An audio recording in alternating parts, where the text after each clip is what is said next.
भगवते वासुदेवाय।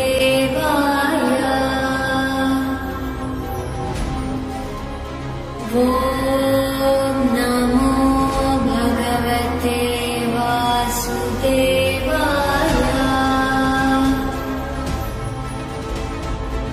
ॐ नमो भगवते वासुदेवाय।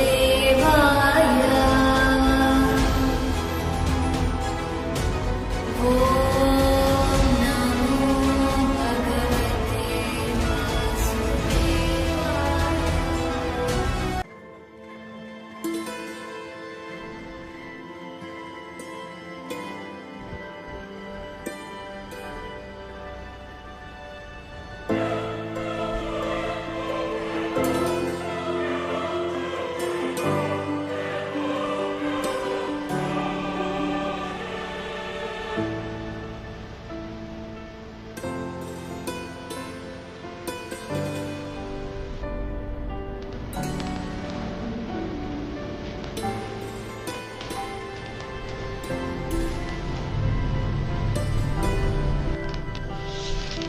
सत्ययुग के अंतिम काल में जब धर्म की ज्योति मंद पड़ने लगी थी, पूरी धरती अधर्म और अत्याचार से कांप रही थी। असुर राज हिरण्यकश्यपु का आतंक इतना बढ़ चुका था कि देवता, ऋषि, यहां तक कि स्वयं इंद्र भी भयभीत हो उठे थे। हिरण्यकश्यपु ने घमंड में आकर स्वयं को ईश्वर घोषित कर दिया। उसने अपने ही पुत्र भक्त प्रहलाद को भगवान विष्णु का नाम लेने के अपराध में अनेक यातनाएं दी, लेकिन प्रहलाद का विश्वास अडिग रहा। हर सांस में बस एक ही नाम था, नारायण। जब अधर्म अपनी चरम सीमा पर पहुंच गया, जब अन्याय सहन करने योग्य नहीं रहा, तब भगवान विष्णु ने धारण किया एक अद्भुत, अद्वितीय और भयानक रूप। न वे पूर्ण मानव थे, न पूर्ण पशु। वो प्रकट हुए नरसिंह अवतार के रूप में, अधर्म के विनाश और भक्त की रक्षा के लिए धरा पर अवतरित हुए आधे नर आधे सिंह। आज हम सुनेंगे उसी अद्भुत कथा को जिसने सिद्ध कर दिया कि भक्त की पुकार पर भगवान सदैव उतरते हैं और अधर्म का अंत निश्चित है।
सत्यं वद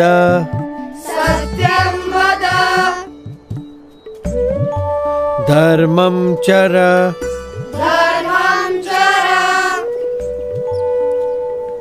सत्यान्न प्रमदितव्यम् सत्यान्न प्रमदितव्यम् धर्मान्न प्रमदितव्यम् धर्मान्न प्रमदितव्यम्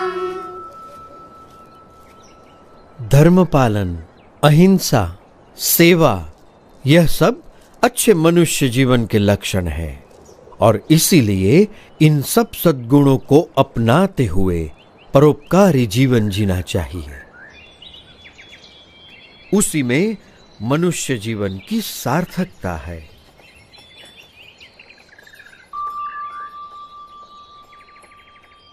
बड़े ध्यान से सब सुन रहे हो। क्या समझ में आ रहा है? कुछ प्रश्न हो तो जरूर पूछना, झिझकना मत। निस्वार्थ सेवा भावना और सदाचार में कोई बुराई नहीं है, पर केवल सत्वगुणी प्रवृत्तियों से ही जिया गया जीवन परम कल्याण के लिए पर्याप्त है। जन्म से लेकर मृत्यु तक यदि केवल इन सब में ही जीवन व्यतीत हो तो स्वयं का कल्याण कैसे होगा?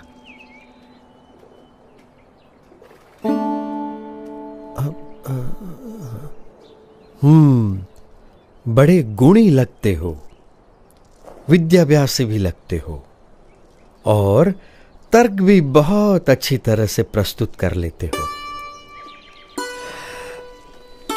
तो आप ही बताओ, आपका क्या विचार है?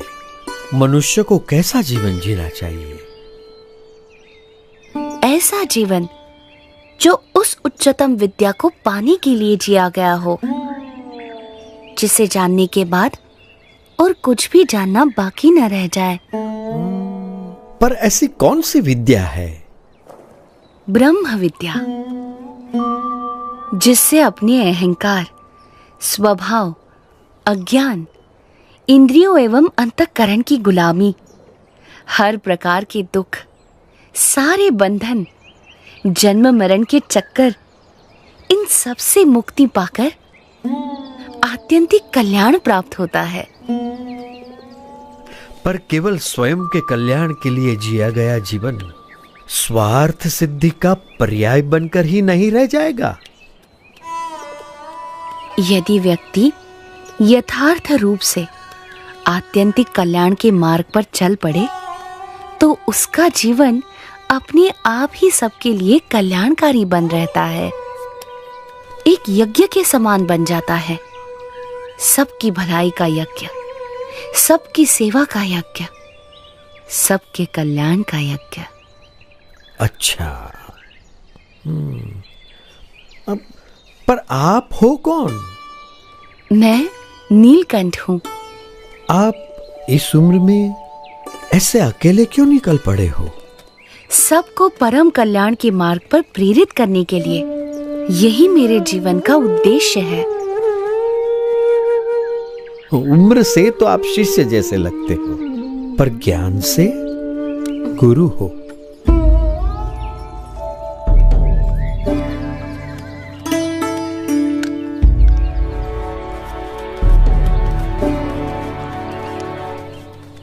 प्रणाम।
मनुष्य का दुर्लभ जानी, जो जन मुक्ति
मानसरोवर जाते हुए रास्ते में नीलकंठ वर्णी पुण्यवंत तपोभूमि बद्रीवन में आए। वहां असाधारण तपश्चर्या करने का संकल्प लेकर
बद्री वन में अविरत 3 मास तक असाधारण तपश्चर्या करने के बाद भी नीलकंठ वर्णी और ऊपर मानसरोवर जाने के लिए उत्सुक थे और निश्चिंत थे।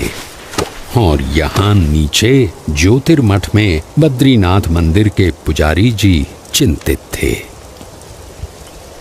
पुजारी जी, ऐसा हिमप्रपात तो हर साल शीत ऋतु में होता रहता है, आप इतने चिंतित क्यों हो गए? क्योंकि इस साल शीत ऋतु में एक नन्हा बालक मानसरोवर की ओर चल पड़ा है। हमें यहाँ इतनी संरक्षित जगह पर रहते हुए भी चिंता हो जाती है, तो उसे वहां कितनी चिंता होती होगी, कितना डर गया होगा वो। जिस भूमि पर शीत ऋतु में खड़ा रहना ही मुश्किल है, वहां अपनी यात्रा कैसे करता होगा वो। बर्फ के वीरान रेगिस्तान में केवल 11 साल का मासूम अकेला।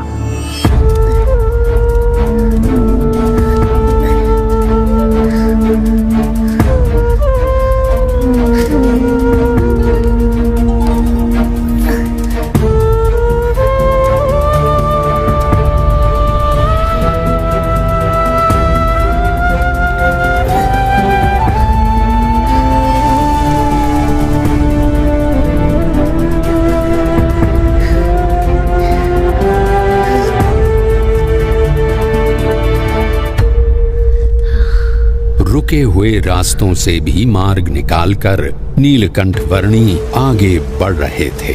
जहां ठंड से लड़ते लड़ते सूरज की किरणें भी हार जाती थीं, वैसे बर्फ के रेगिस्तान में सूरज से भी अधिक देदीप्यमान रहते हुए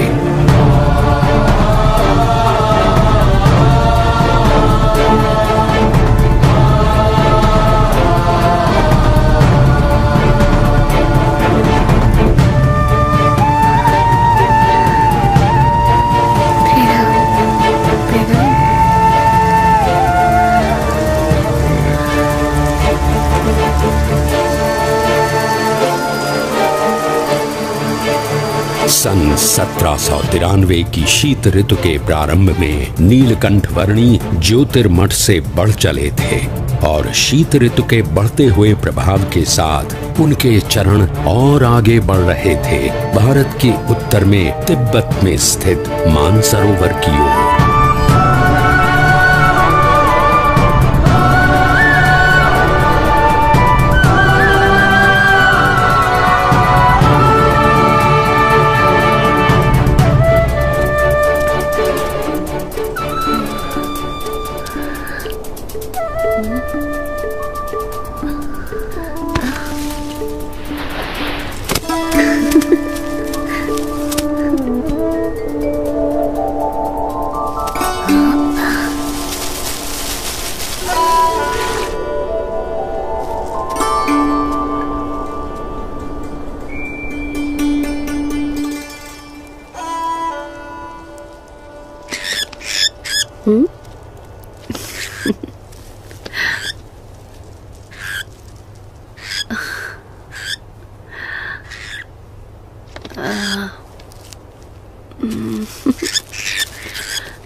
किसी भी प्रकार की आपदाओं से ऊपर उठकर अपनी यात्रा को अविरत रखने की स्वाभाविक प्रकृति के अनुसार नीलकंठवर्णी बढ़ चले विश्व के सबसे ऊंचाई पर स्थित प्रदेश तिब्बत में।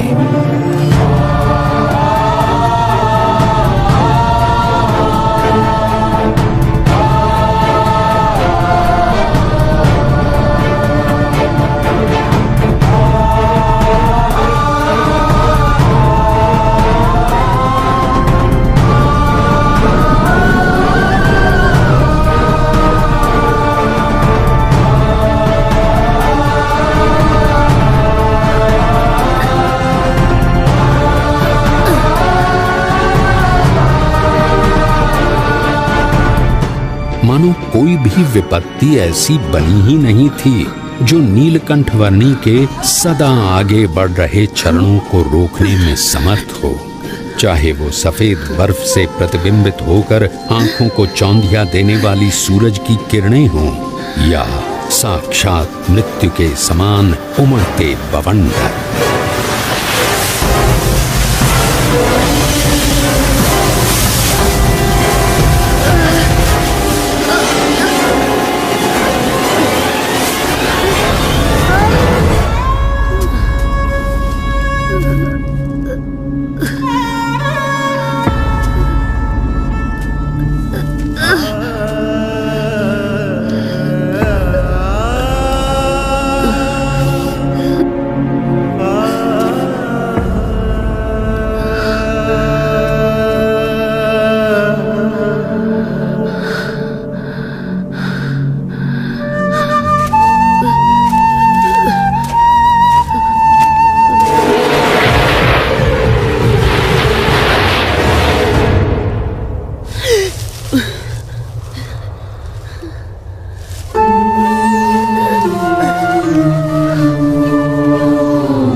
नीलकंठवर्णी ने अपनी यात्रा को जारी रखा हिमालय के शिखरों से भरे हुए प्रदेश तिब्बत में।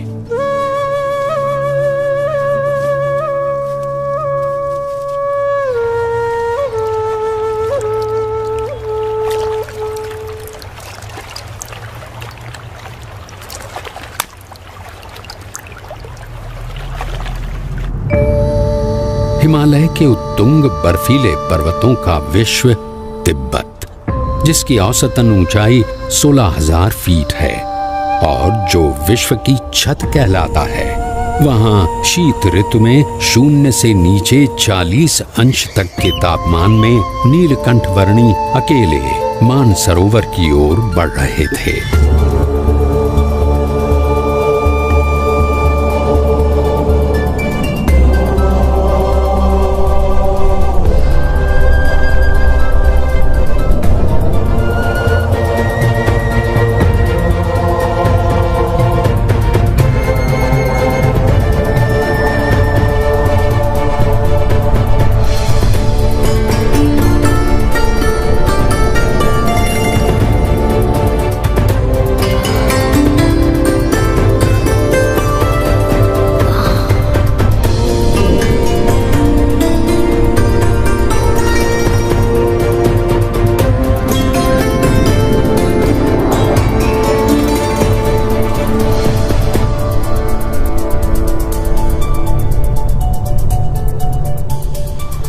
परमात्मनि यो रक्तो विरक्तो अपरमात्मनि।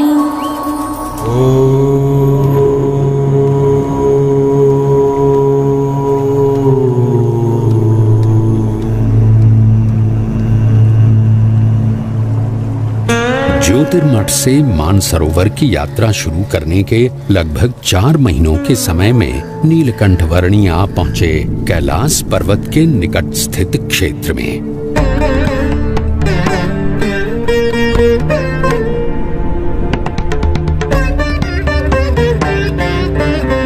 लगभग 21,700 फीट ऊंचे कैलाश पर्वत की तलहटी में राक्षस ताल सरोवर के निकट लगभग 15,000 फीट की ऊंचाई पर स्थित विश्व के सबसे ऊंचे मीठे जल के सरोवर मानसरोवर पर नीलकंठ वर्णी आ पहुंचे।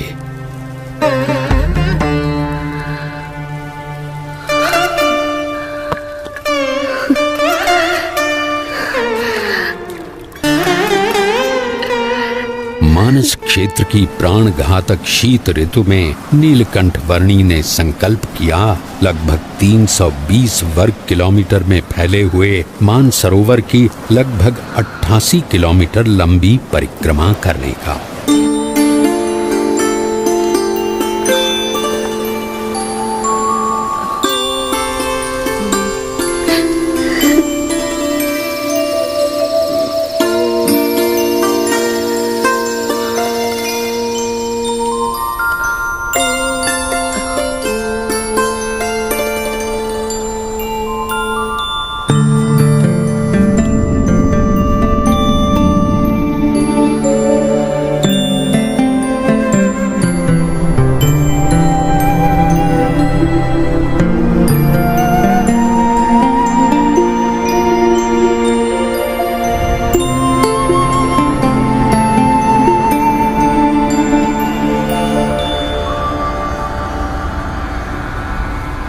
धर्म नियम और भक्ति क्रियाओं के पालन में कोई भी समझौता न करके नीलकंठ वर्णी मुमुक्षु मात्र के लिए जैसे एक उदाहरण प्रस्थापित कर रहे थे।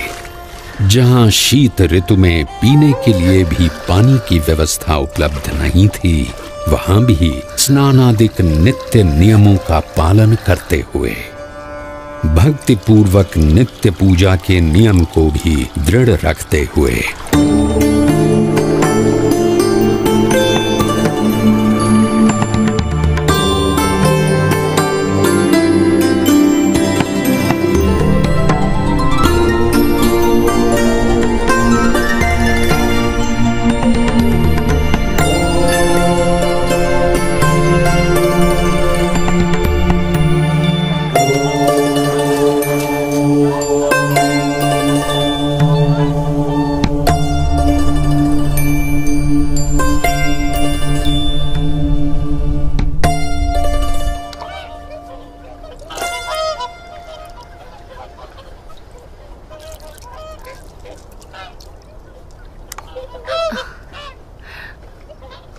इस जन्म में आप सब हंस हैं और अगले जन्म में आप मेरे परम हंस बनेंगे। इस जगत में साधुत्व के जो परम विशिष्ट आदर्शों का सृजन होगा, उसका आप सब हिस्सा बनोगे। पश्चिम दिशा में मुमुक्षु मेरी प्रतीक्षा में है। भविष्य में वहां मेरा कार्यक्षेत्र होगा। समय आने पर आप सबको वहां मनुष्य जन्म मिलेगा। मैं वहीं आपको मिलूंगा।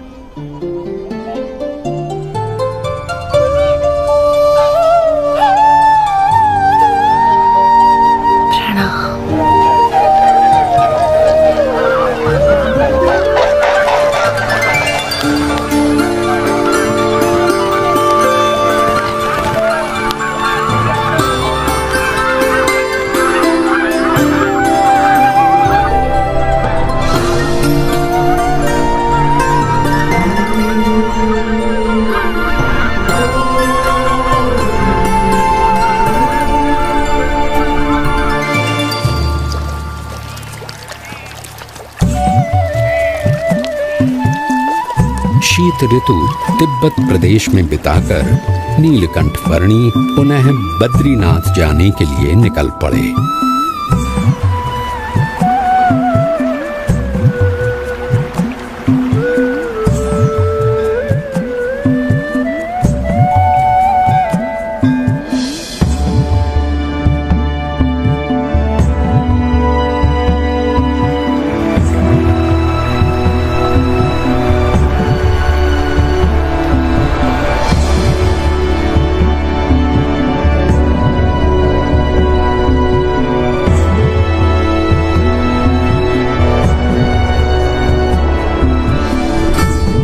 अलकनंदा नदी के किनारे स्थित बद्रीनाथ में नीलकंठ वर्णी पुनः आ पहुंचे।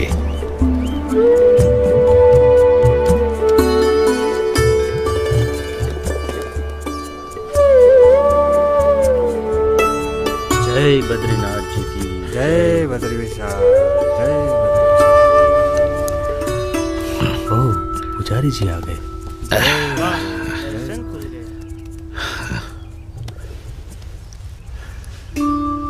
नमो नारायण, नमो नारायण। जय बद्रीनाथ पुजारी जी।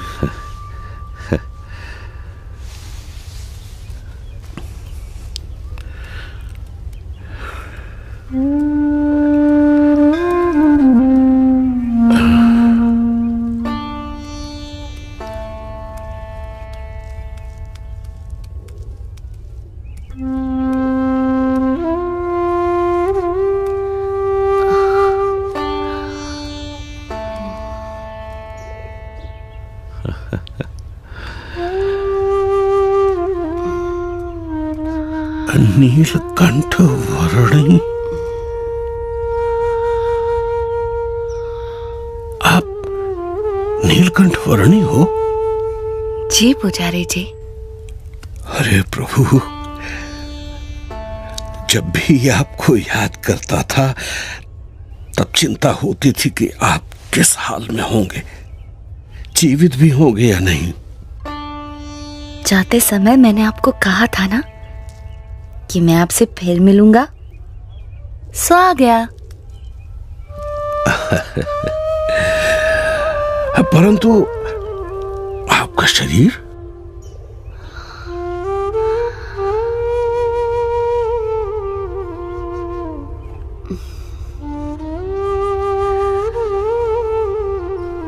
कितना दुबला पतला हो गया है।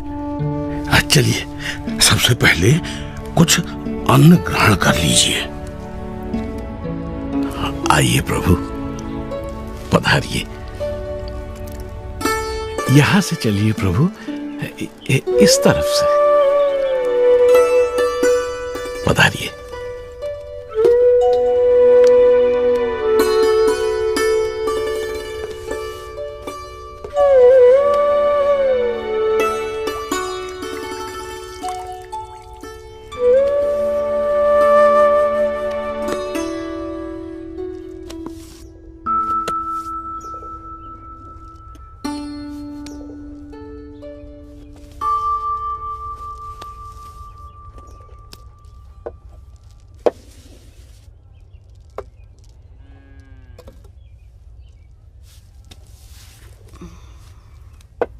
मानसरोवर जाने से पहले अंतिम भोजन आपके वहां ज्योतिर्मठ में किया था, और वहां से लौटकर प्रथम भोजन भी आप ही के यहाँ कर रहा हूं। अकल्पनीय। वहां ऊपर 6 महीने तक आप क्या खाकर जीवित रहे? वायु।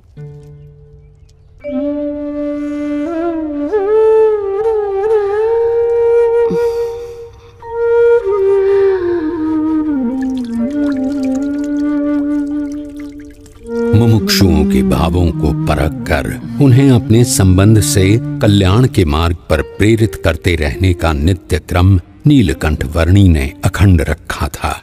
उनके साथ उनकी जगहों पर उनके ही जैसे बनकर रहते हुए। इस दुर्लभ मनुष्य जीवन का उपयोग परम कल्याण के लिए होना चाहिए, नाशवंत भौतिक सुखों के लिए नहीं। और कभी प्रत्यक्ष रूप से साथ रहने का योग ना रहे तो अपनी स्मृतियों और वचनों के सहारे कल्याण के मार्ग पर चलते रहने का सुयोग करवाते हुए। प्रभु, आपने कहा था कि आपकी यात्रा कल्याण के लिए है, परंतु आपकी इतनी कष्टदायक यात्रा से किसी का कल्याण कैसे होगा? इस पृथ्वी पर जगह जगह पर अनेक मुमुक्षु हैं जो सच्चे भक्ति भाव से साधना कर रहे हैं। मुझे यात्रा करके उनसे भेंट करनी है, उन्हें कल्याण के मार्ग पर प्रेरित करना है। दूसरों के कल्याण के लिए स्वयं पर इतना कष्ट? नीलकंठ, आपकी यात्रा सच में कल्याण यात्रा ही है। मेरा परम सौभाग्य कि मुझे आपकी सेवा का अवसर मिला। मेरा ध्यान रखने के लिए आपका भी धन्यवाद। आप अपना विशेष ध्यान रखिएगा नीलकंठ वर्णी। शुभम भवतु। प्रणाम।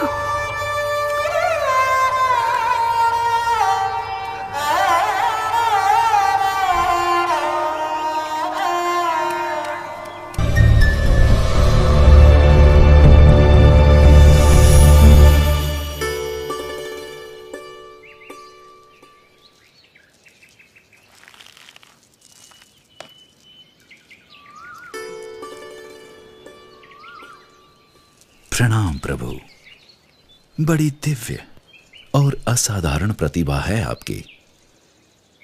शायद आप वही हैं जिनकी भक्ति हम करते हैं, जिनके आशीर्वाद से हमारा राज्य, हमारा संसार चलता है। आपके आगमन से मेरे राज्य की धरती तो पावन हो ही गई है। अब कृपया मेरे राजभवन में पधार कर उसे भी धन्य कीजिए। आपके और आपके परिवार के बलिष्ठ संस्कार हैं, इसीलिए मैं आपके वहां जरूर आऊंगा।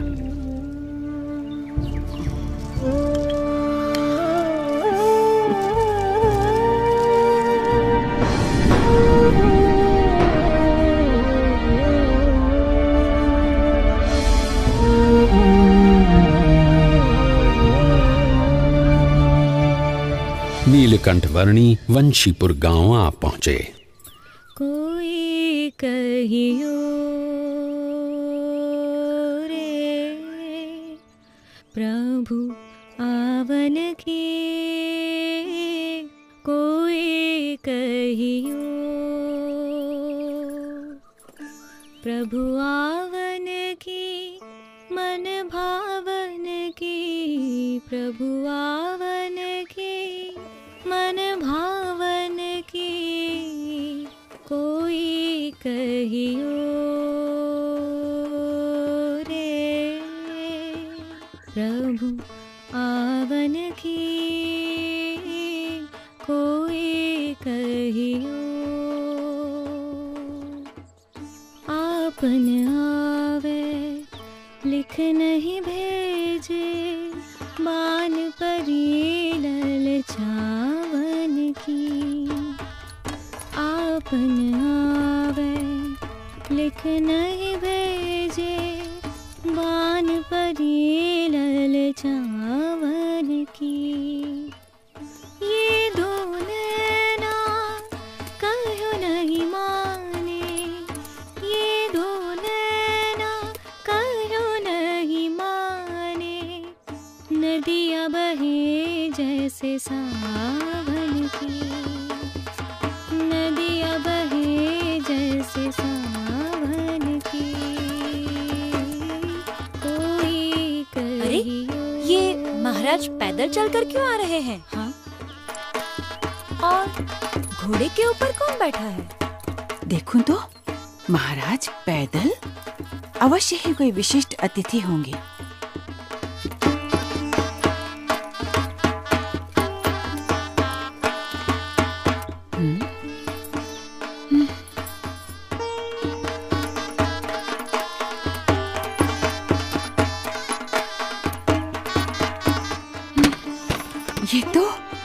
ये तो सच में कोई दिव्य व्यक्ति हैं।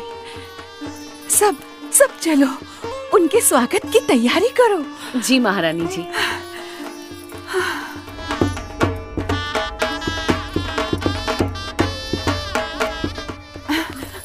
और सुनो, राजकुमारी ईला और सुशीला को भी बुला लो। जरूर महारानी जी।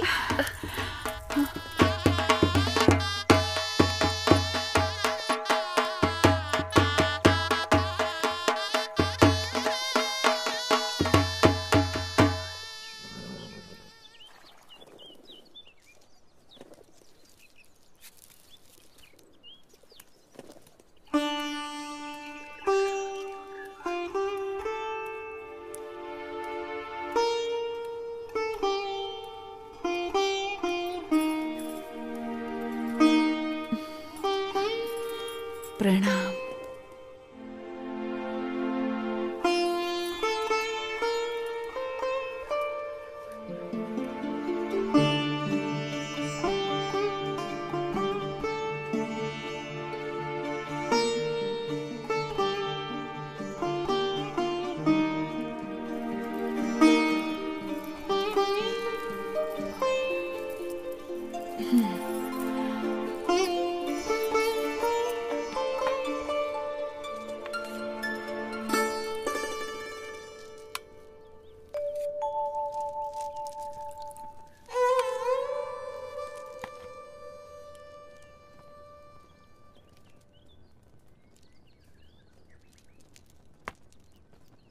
वर्णी जी, हमारे राजा धर्म पालन के आग्रही है और उसके फलस्वरूप उनके ऊपर ईश्वर की इतनी कृपा है कि उन्हें इतनी प्रतिष्ठा, इतना मान सम्मान, इतनी धन दौलत, इतना वैभव, ऐसा श्रेष्ठ भोजन, सब कुछ प्राप्त है।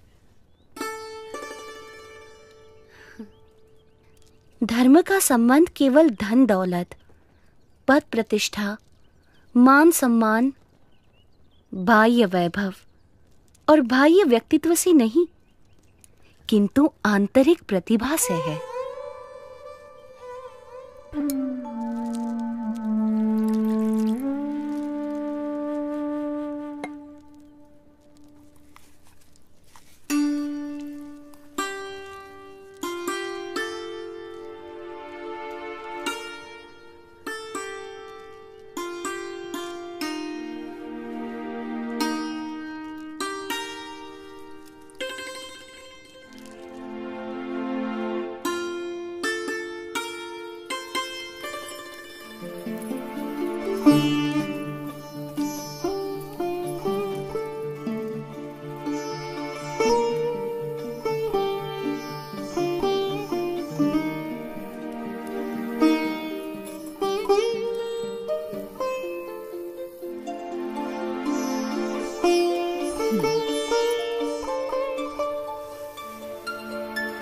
प्रभु, हमारा कोई पुत्र नहीं है।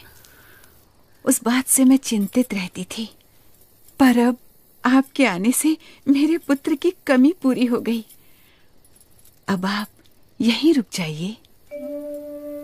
आपके पूर्व जन्मों के संस्कार हैं और आपका भक्ति भाव भी है, इसीलिए मैं यहाँ आया हूँ। और आपकी तरह और कई मुमुक्षुओं को भी मुझे मिलना है।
मन ही मन में बड़ा मुस्कुरा रही हो।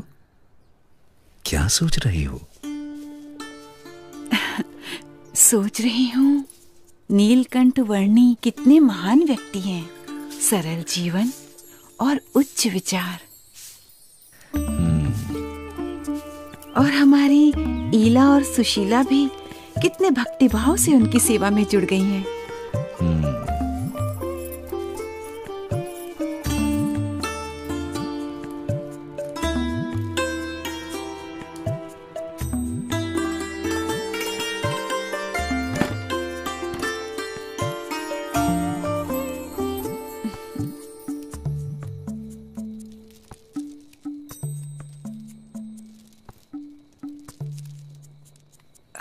नीलकंठ वर्णी, कई दिनों से आप हमारे साथ हमारे स्वजन की तरह ही बस रहे हैं।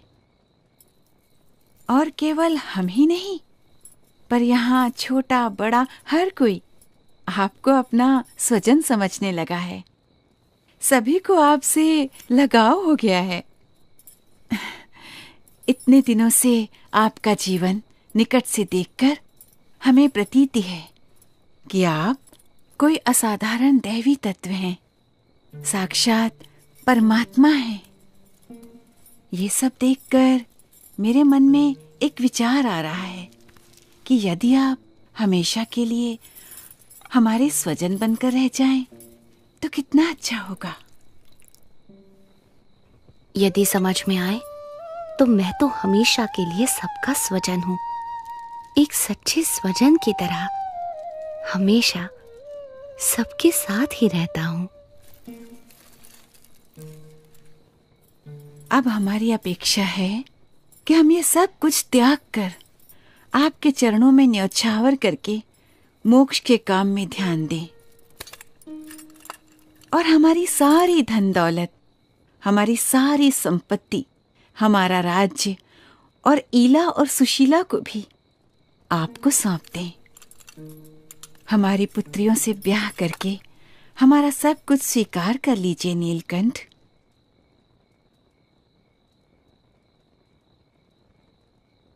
आप तो साक्षात परमात्मा हैं। आपसे अच्छा पति हमारी पुत्रियों को कहाँ मिलेगा? माते, जो सबका स्वजन है उसे केवल अपना बना लेना चाहती हैं। मैं आप सबको सारे बंधनों से मुक्त करना चाहता हूं और आप मुझे ही ये सब बंधनों में बांधना चाहती हैं। बेटा, अभी जवानी फूटी नहीं है, इसलिए ऐसी बातें कर रहे हो। पर जब जवान हो जाओगे तब स्त्री सुख के बिना रह नहीं पाओगे। जब स्त्री सुख के लिए तड़पोगे तब एहसास होगा कि ऐसी सुंदर कन्याओं और ऐसे राज्य का प्रस्ताव ठुकरा करके तुमने बहुत बड़ी भूल कर दी। पर तब यह मौका निकल चुका होगा। क्षमा कीजिएगा, पर आप मोह में अंध होकर मुझे जानते हुए भी मेरा असली स्वरूप भूल रहे हैं।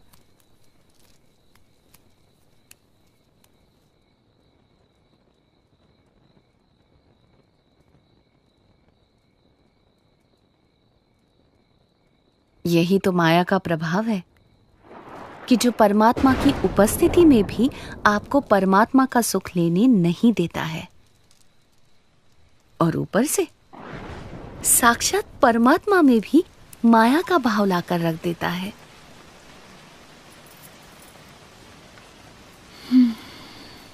माँ, पिताजी, ये नीलकंठ वर्णी तो निर्लेप है, निर्विकारी है।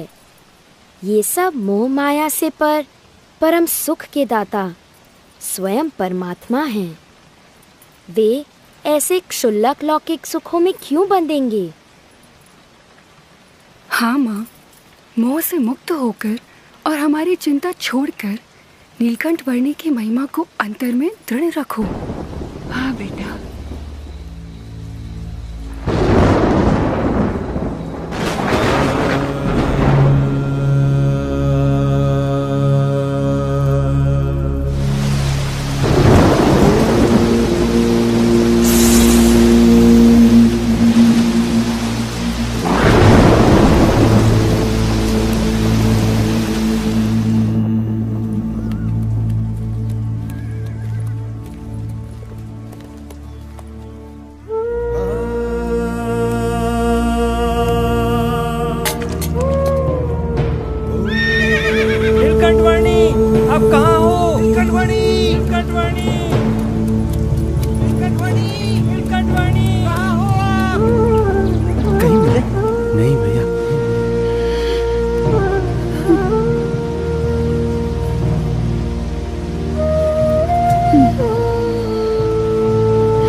सुबह से लेकर अब तक हमने नीलकंठ वर्णी को हर दिशा में ढूंढा, पर वो कहीं नहीं मिले।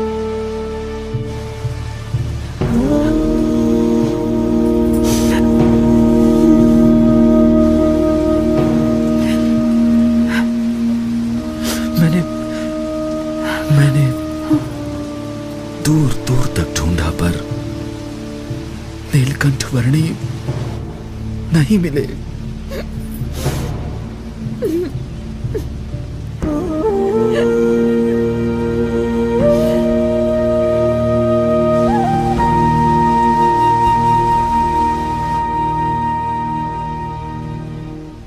माँ, वे चले तो गए हैं, पर हमें सच्ची समझ देकर गए हैं, हमारा कल्याण करके गए हैं।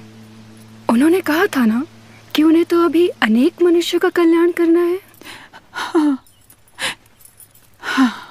वे कहते थे ना कि यदि समझ में आए तो एक सच्चे स्वजन की तरह वे हमेशा सबके साथ ही रहते हैं। वैसे ही वे हमेशा हमारे साथ रहेंगे। हाँ बेटा।